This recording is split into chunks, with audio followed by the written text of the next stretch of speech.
Pessoal, bom dia. Hoje nós estamos aqui com a Rebeca Franco Valle, da Universidade de Bergen, que vai nos contar um pouco sobre a trajetória dela acadêmica, que ela tem um trabalho também fantástico, arqueológico, e eu vou começar conversando com ela sobre alguns aspectos da arqueologia na era viking, alguns dos achados que ela participou dos trabalhos de arqueologia. Rebecca, it's a pleasure to meet you and invited you for this interview. Thanks so much for being in this interview. So, how do you start to like the things about Viking Age and archaeology in this area? How start this? You're interesting about that. Yeah. Well, first of all, thank you for inviting me for the interview.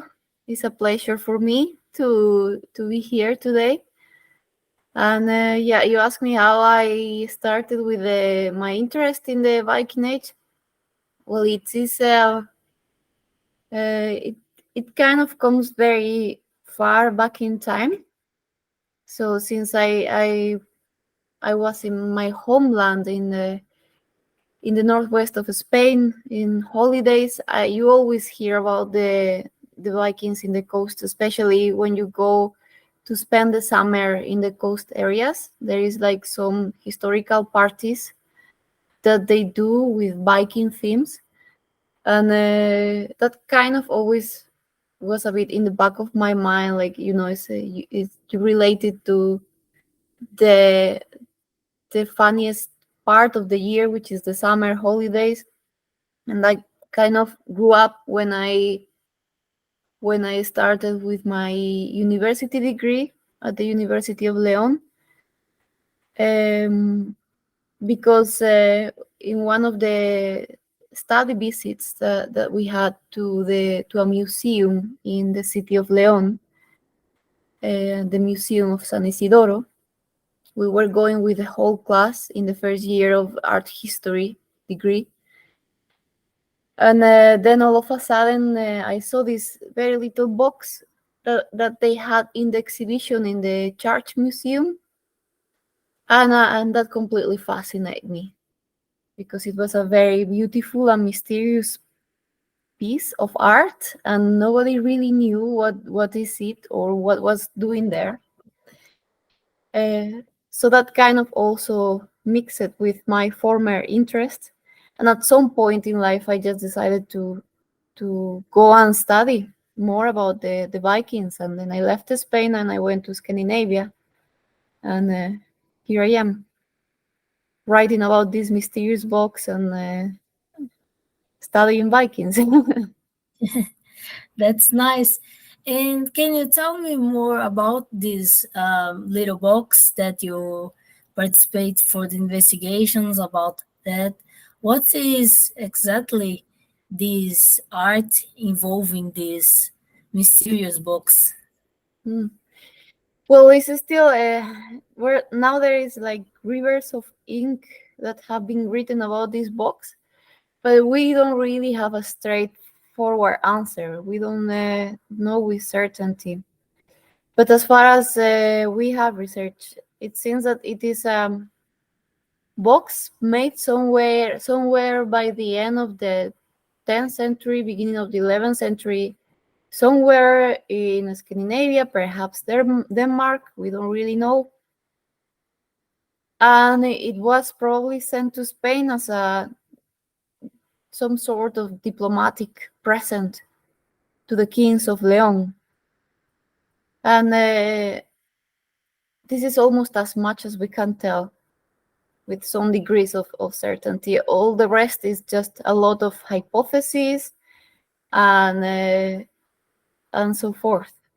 But what we can also tell is one of the most excellent pieces of Viking art around in the world, because it's made with such degree of masterly and domain of the materials that we can say that this was pretty much a very important piece of art when it was made, or a very, very nicely crafted and made with a lot of care, something that was made for some high class person.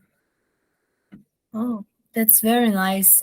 And you know what if these books have a specific style, like in the Viking Age art styles that we know that Mamen Ringerik Lunis, that box is being in these specific art styles? Mhm. Yeah, it is made in in a mix between the Mamen style and the Ringerike style. So the Mamen style is this artistic style that developed somewhere between the 960 up until the beginning of the 11th century, in that 40 years, more or less, give or take. And we find it. We find a lot of it in Denmark, also a bit of it in Norway and in Sweden, but also it appears in some of the Viking colonies or settlements, like in Dublin and in England. But and then there is in this box, it is not only our Mamen style what we can see there, because we also see a bit of the Ringerike style, which is the next style in the chronological development of the Viking Age art styles. So it's something a bit more new than just Mamen style. And this Ringerike style developed somewhere around the last decades of the 10th century and the beginning of the 11th century, somewhere up until the 1035, give or take as well.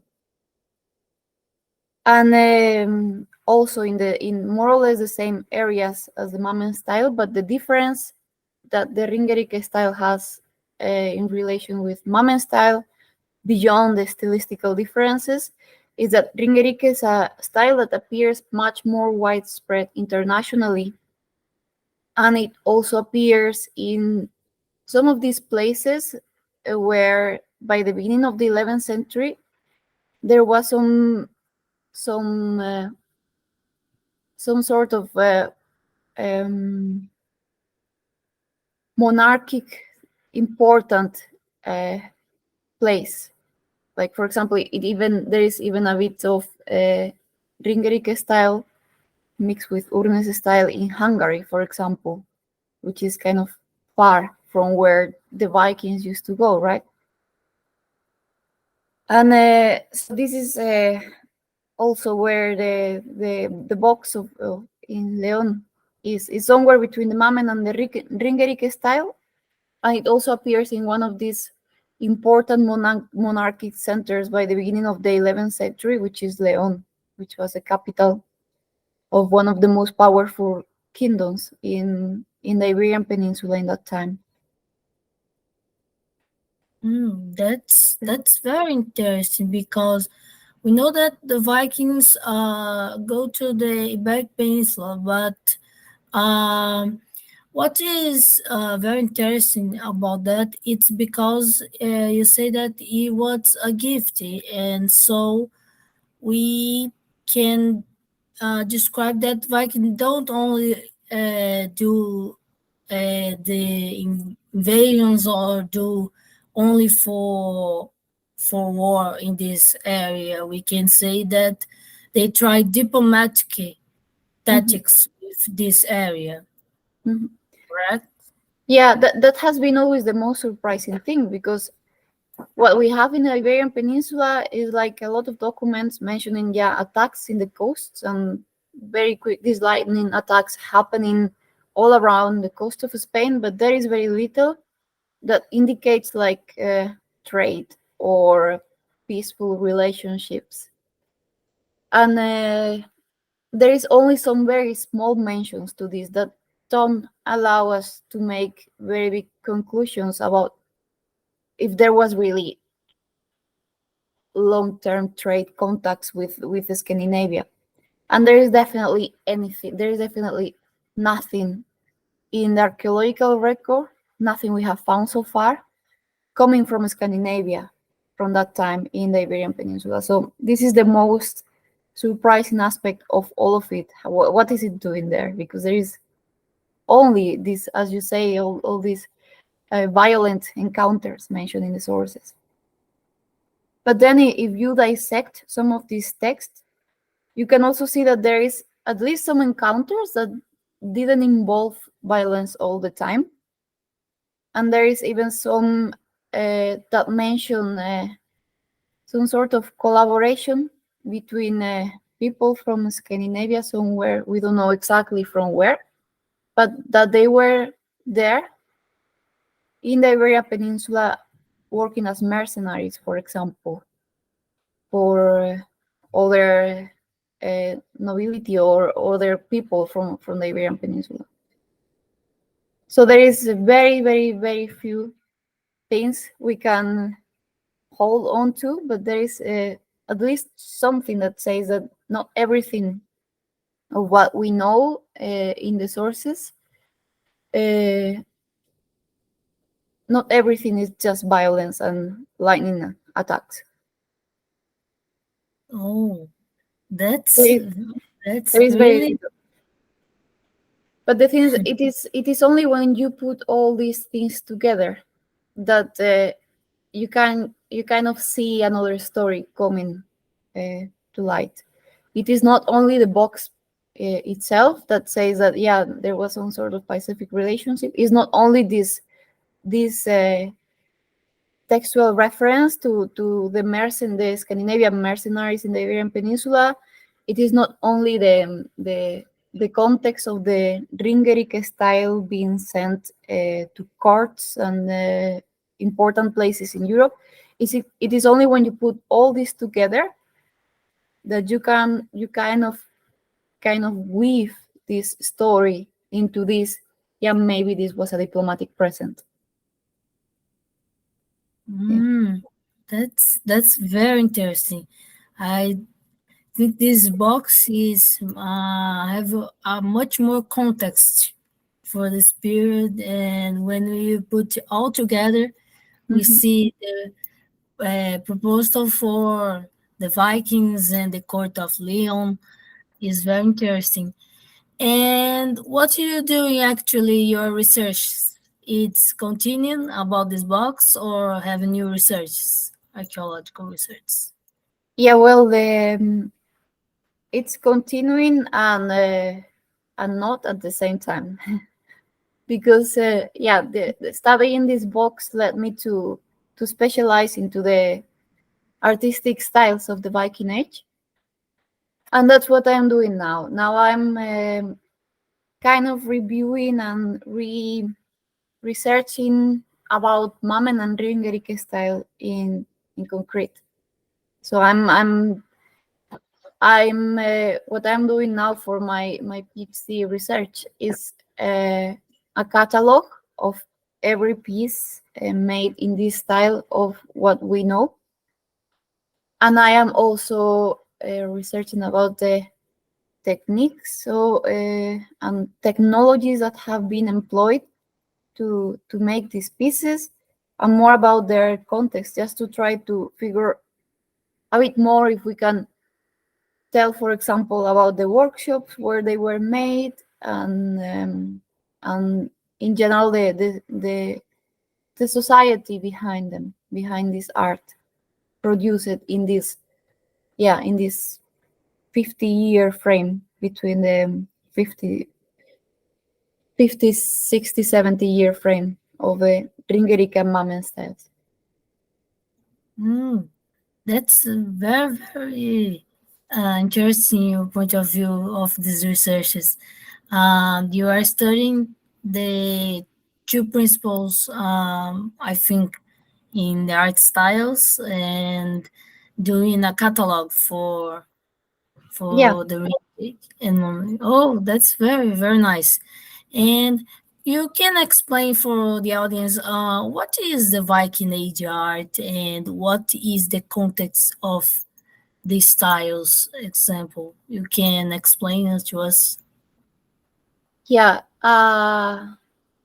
Well, of the whole of all the styles, or only the ones I'm working with?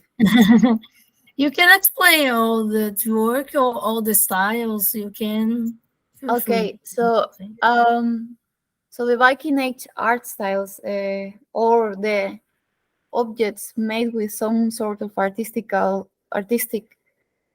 qualities in the Viking Age, have been traditionally classified by archaeologists into 7 different styles, or the most accepted styles are up to 7, and these are, if we start by the beginning of the Viking Age, and this is all up to discussion, of course, because the archaeologists not all agree with how many styles there are there, and well, it's a very big discussion. But we can summarize them into the most repeated or accepted classification. That is, first, the Osberg style, starting in the 8th century, or end of the 8th century, beginning of the 9th century, up until the mid or the second half of the 9th century, followed by Borre style, after the Osberg one, and then to the Borre style, it follows the Jelling style, and then there is then it comes the Mamen style, and the Ringerike style, and the Urnes style at the end. And of course, it depends. Some say that there is also a Broa style that is more or less contemporary with Osberg style. Then there is also others that argue that there is not an Osberg style, but there is a style E, which links with the former developments pre-Viking Age art styles. So this is all up to discussion, but that's the basic schedule, and it develops chronologically throughout the Viking Age up to the end of it, by the end of the 11th century, when we start seeing that the art styles in Scandinavia start to resemble more and more to the European Romanesque styles. And then the Mamen and Ringerike style in concrete, the ones that I'm working with, they develop in a very interesting time, because they coincide with the decades of Christianization of Scandinavia. So there is a lot of things they develop quickly, and to some extent, styles like, for example, Mamen, they are very, very scarce. There is very few pieces that carry this style, and most of them are can be related with objects from high status objects. So it is a very special style. It happens a little bit the same with the Ringerike style, though it appears to some degree also into not so high status objects. But they both develop in this very interesting time frame, as I say, of Christianization. For example, the first time we can point to some of the characteristics of Mamen style is in the Jelling stone, the one declaring Harald Bluetooth conversion of the Danes. And so it develops in this very changing period of time that I find fascinating. Oh, it's very fascinating. I love this part of Viking Age art. I studied that too, and it's very, very interesting. And you say that it's possible combine these styles. Example, the box that you find in the cathedral. You say that in the court of Lyon, I have two styles in the same specific object. It's possible encounter this in the other styles, the combination of two styles in one piece. Yeah, yeah, it happens all the time. Because they back in that time they were not doing the styles. They were just doing art in a certain way, depending on I guess where they were learning it in the workshop, of how they were learning it from their masters, etc. So this classification that we have now is modern. Is something the archaeologists have made up to make sense of the material, right? So the material doesn't always adjust to this perfect schedule, and all these mixes between the different phases happen all the time. So there is, for example, there are some pieces that because gelling style, for example, has been defined it has this and this and this and this characteristic, there is some objects that only have two of these characteristics, and then other two of a different style, because yeah, the person that was making them were not obviously thinking about these classifications. So this happens all the time, that styles mix, and this makes it very complicated sometimes for the archaeologists to define what they are finding.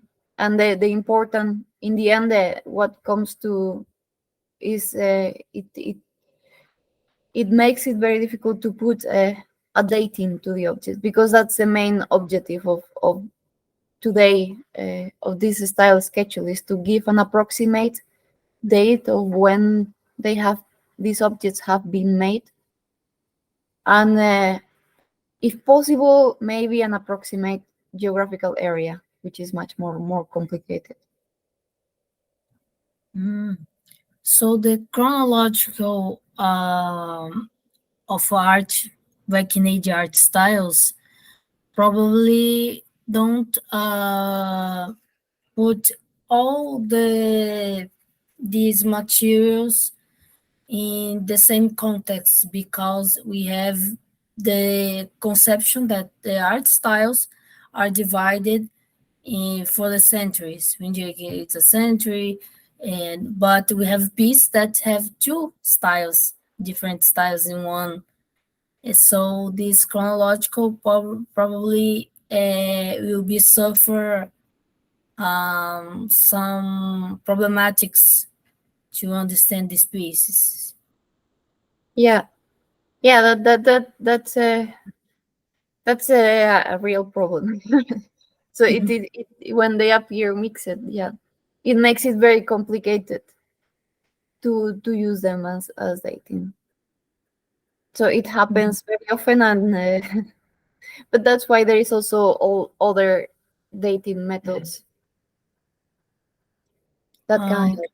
So, okay, and I have a curiosity. I was studying about the Berdal style. Berdal is relationship with the some brooches. They are considered a style for most the researchers, or have the problematic of the that is not considered an art style. It's just in a different style that don't uh, will be in the principal art styles. It's just another like Wicca or Berdo is considered one of the 7 or 8 art styles. yeah, that's one of the styles that has been defined by some archaeologists, and some of them they have it in account, but others they don't, because it's not like so widespread as the other styles, for example. And it also was defined later in the historiography of archaeology, so it was only named, I think, it is much more recent. I don't know exactly when it was defined, but Berdal style is one of those that some of them use and some other, but in any case is limited to only one kind of artifact, which is the brooches, the oval brooches. So it doesn't apply to most of the too much of the material. So that's one of them. Yeah, one of the older styles of the Viking Age. And some of Oh, them is usually also these brooches. They are usually included in the much wider borre style, for example. mm, that's very interesting. So Berdo and Boy are connecting Yeah. for some reason. Mhm. Oh, okay. And you work with Professor Laza Gardella in for the photography of the book. I think I remember that you take the photo and turn Mhm. to the cap of the book. And so, how this is you do this work with Laza Gardella? How start this work for the Yeah. of the Uh, book? well, that was we met here in Bergen because we were working at the same time in at the university. And then, yeah, at some point we exchanged Instagram, uh, Mhm. Instagram contact, and at that time I was starting with my PhD, and he was finishing his. He was working on his book, "Woman and Weapon in the Viking Age." And at some point, he saw my photographies, and he liked them, my photos in Instagram, and he asked me if I could make a photo for the cover. And of course, he had this wonderful idea about the reference to the saga in the book cover. So I just took an axe and then my Viking dress, and I went to a fjord, and we made the picture there. And that's it. That's very very cool. Uh, See this working of the cover this of this book because it's a thing very different of your works. You work with photography, Yeah, right? yeah. That And I do it in my free time. I'm not considering myself a professional photographer, but I do enjoy it. I do it always in the side, and sometimes I have had professional requests for my work, and I do them, of course, because I enjoy it a lot. But yeah, it's something I do on the side. It's a hobby. oh, that's very very nice. And you work in a ship. Told me uh, for you are in sometimes in Iceland or Greenland. What is this work that you're doing in Uh, this? that's a new chapter in my professional career. So I have only started doing that since a couple of months ago. So I'm being a on-board lecturer in a company called Hurtigruten. They do cruise ships all around the world, and they are specialized in uh, polar um, uh, polar exploring. Polar, that's not the right word, but Polar they are, area. yeah, polar cruising, and they have all this scientific team on board that makes lectures for the guests, for the people coming on board, and they have yeah, marine biologists, geologists, environmental scientists, and all that, and they also have a team of historians, cultural interpreters, and archaeologists. And my job there basically was just talking about the archaeological places, or the places with some archaeology that we were visiting, both in Iceland and then in Greenland. And yeah, just making the experience of the people on board as educative and entertaining as possible. which is very, very nice for me, coming from academia, going into a ship and doing the same sort of job I was doing at the university, which is lecturing, but in a much more, to some degree, an informal way, because this is supposed to be educative, but also very much for the fun of the people. So I can do my lectures much more not serious. So it's a lot of fun. Yeah. That's very, very different. I see some photos in your, I think in your Instagram, and it's beautiful.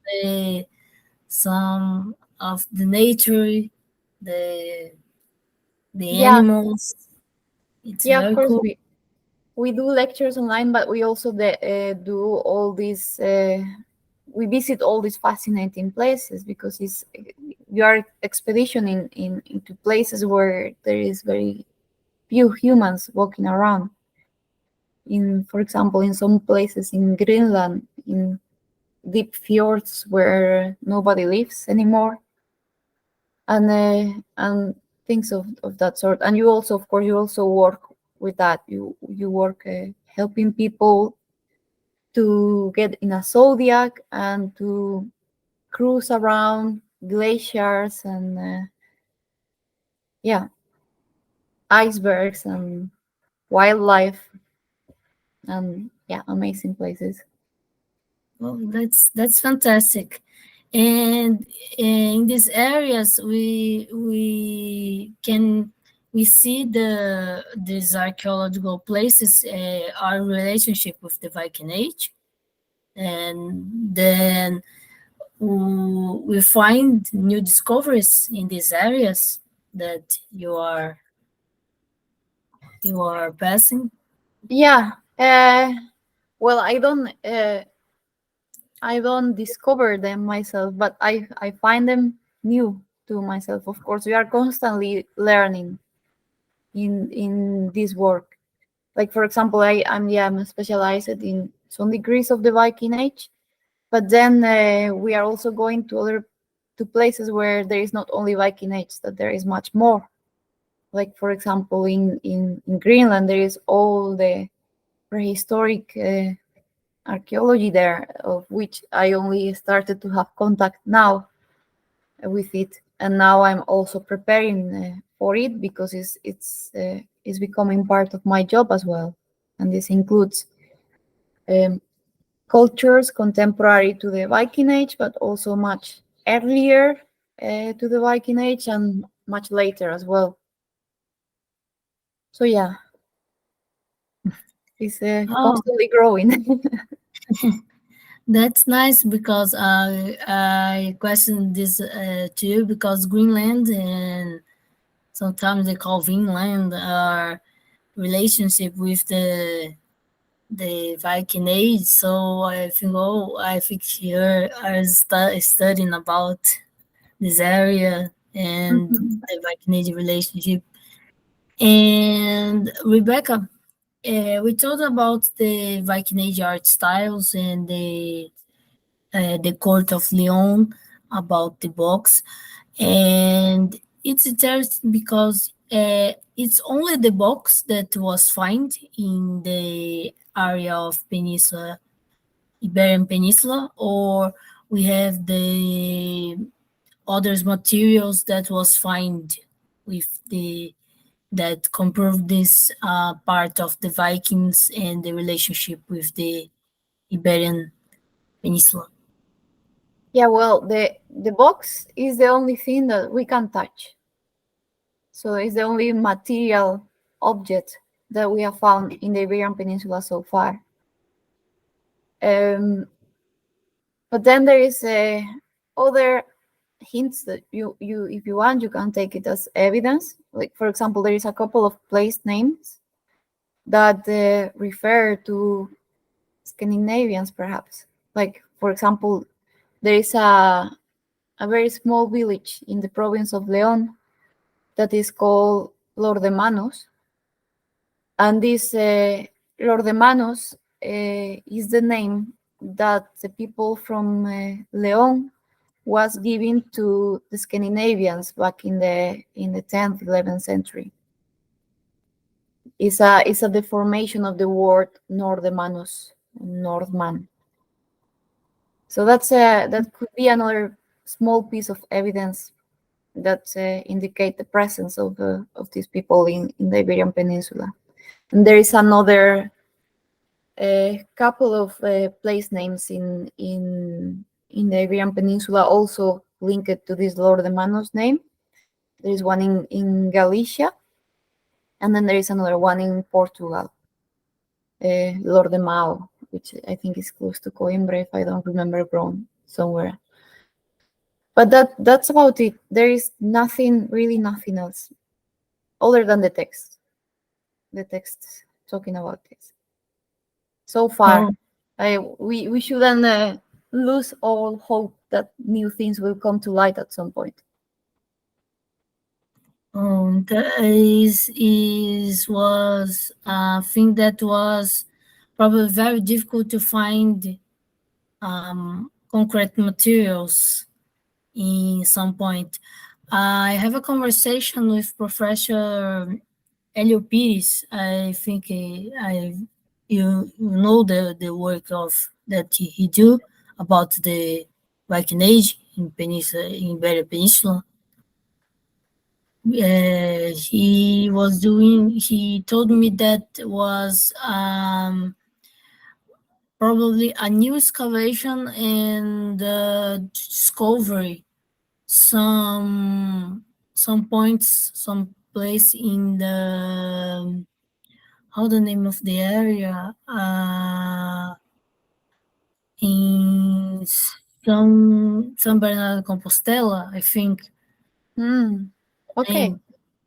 And he told me that was starting our archaeology process, and they was try to how can I say, organize some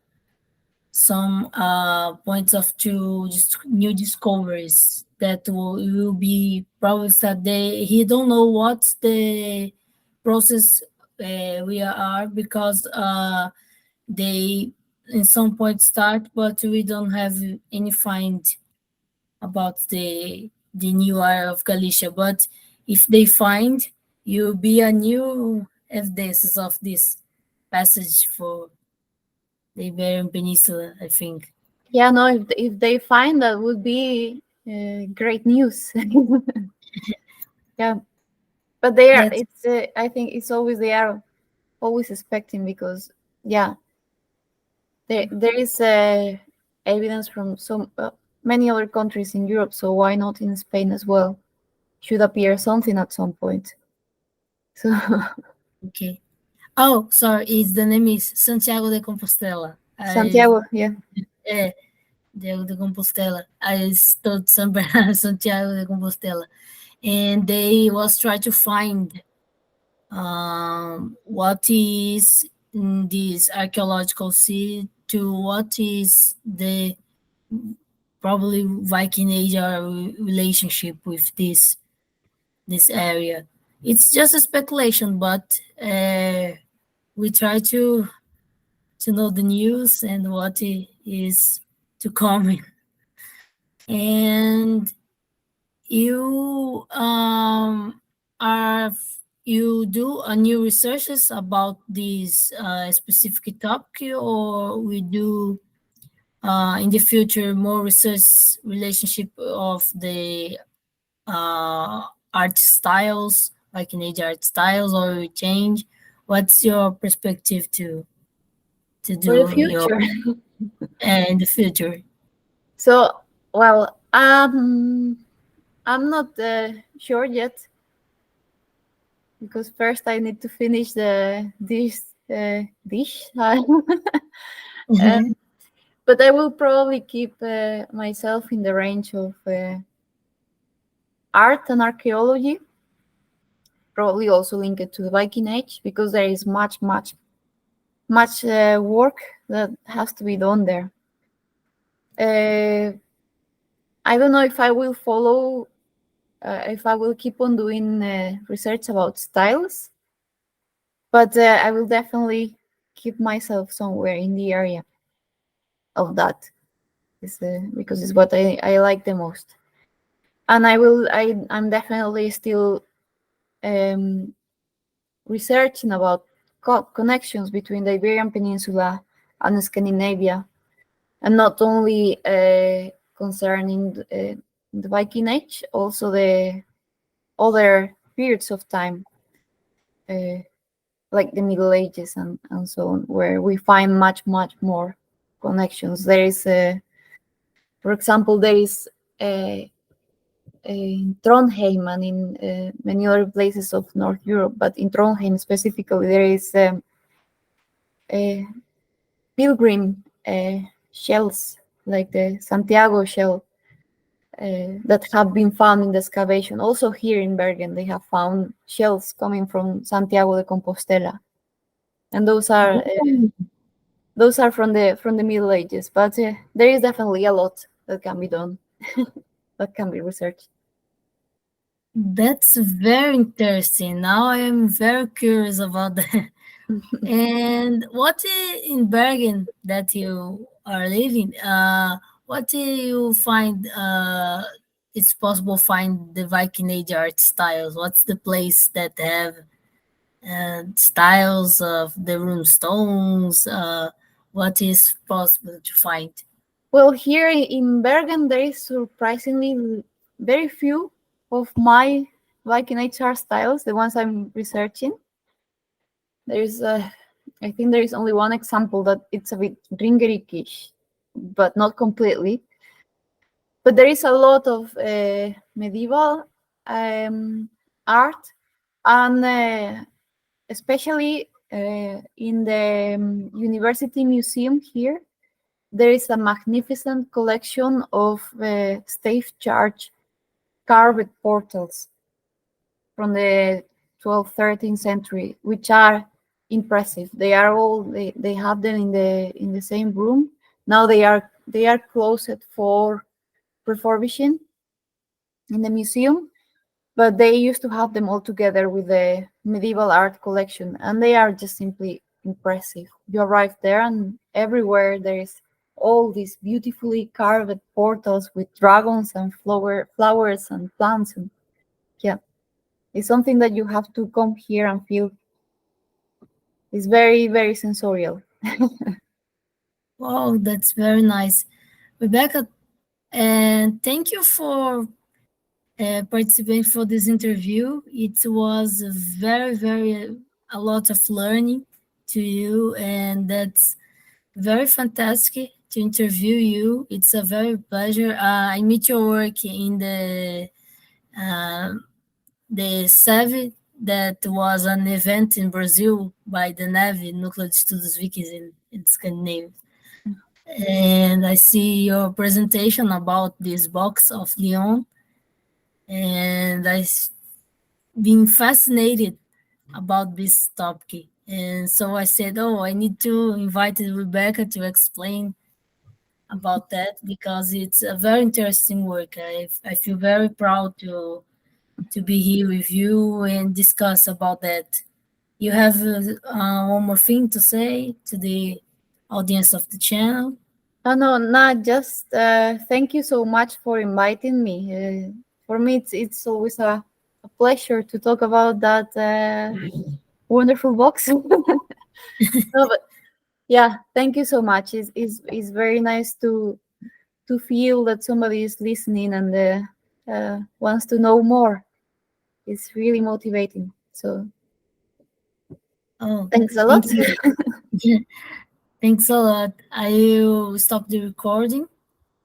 Okay.